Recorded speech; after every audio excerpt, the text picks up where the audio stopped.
اخرى۔ شعبہ ناظرہ کو دعوت دیتا ہوں کہ وہ آئیں اپنی تقریر حج اس عنوان پر پیش کریں۔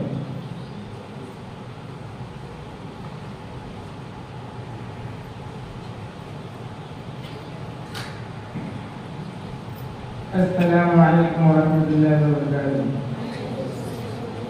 الحمد لله الذي اختار لنا الإسلام دينا وجعل كلمة التوحيد حجزا من النار وحسنا وجعل البيت مثابة من الناس وأمنا، والصلاة والسلام على سيدنا محمد خاتم النبيين وعلى آله وأصحابه أجمعين إلى يوم الدين، أما بعد، فقد قال الله تعالى في القرآن المجيد: وَلِلَّهِ عَلَى النَّاسِ حِجُّ الْبَيْتِ مَنِ اسْتَطَاعَ إِلَيْهِ سَبِيلًا۔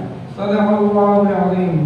صدر محترم اور حکم صاحبان اور میرے اساتذہ کرام اور عزیز دوستوں، میں نے جو آیات ابھی تلاوت کی ہے اس کا ترجمہ یہ ہے کہ اور اللہ کے لیے ان لوگوں پر خانہ کعبہ کا حج کرنا فرض ہے جو حج کرنے کی استطاعت رکھتے ہیں۔ حضرات، کہ ایک ناقابل انکار حقیقت ہے کہ خانہ کعبہ ایک ایسا گھر ہے جو تمام گھروں سے افضل ہے۔ یہی وہ گھر ہے کہ دنیا کے گوشہ گوشہ اور چپے چپے سے اللہ کے بندے اے اللہ ہم حاضر ہیں، اے اللہ ہم حاضر ہیں، لبیک اللہم لبیک کہتے ہوئے حاضر ہونا اپنے لیے سعادت سمجھتے ہیں۔ اس گھر کو حضرت آدم علیہ السلام نے بنایا، حضرت نوح علیہ السلام نے دوبارہ تعمیر کی، حضرت ابراہیم خلیل اللہ نے اپنے باہر دارے حضرت اسماعیل ذبیح اللہ کی مدد سے اس غیر آباد کو پھر بنا کر آباد کیا۔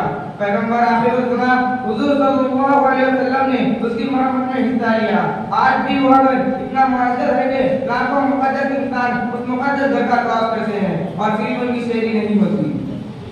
حج کیا ہے؟ مخصوص وقت میں عرفات میں قیام کرنا، بیت اللہ کا طواف کرنا وغیرہ وغیرہ، لیکن واقعہ یہ ہے کہ حج صرف ان حرکتوں کا نام نہیں ہے۔ حج نام ہے اس جذبے پر عمل کرنے کا کہ جسے خود سپردگی کے لفظ سے تعبیر کیا جاتا ہے۔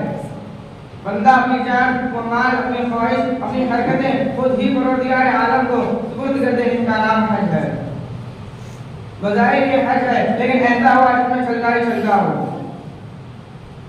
بڑی غلط فہمی ہوگی اگر سمجھ لے کہ ہم نے روپے صرف کیے، ٹکٹ خریدا، ممبئی کے جہاز میں سوار ہوئے، احرام باندھا، طواف کیا، صفا مروا کے مابین دوڑے، عرفات میں قیام کیا، بس حج ہو گیا اور ہم تمام گناہوں سے پاک و صاف ہو گئے۔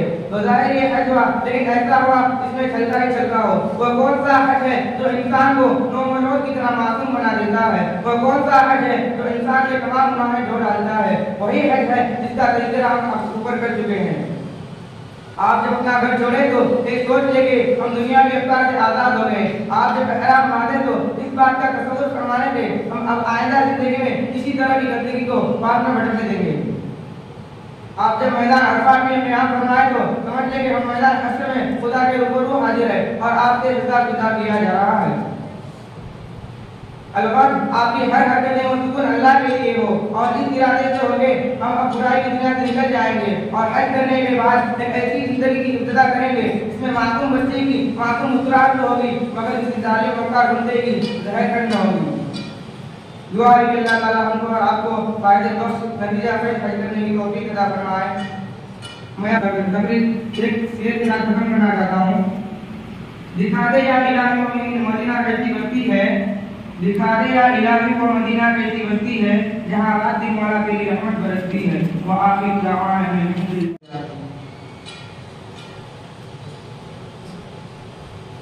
ماشاءاللہ، یہ تھے شیخ صاحب جن کا تعلق شعبہ ناظرہ سے ہے، بہترین انداز کے اندر اپنی تقریر پیش کر رہے تھے۔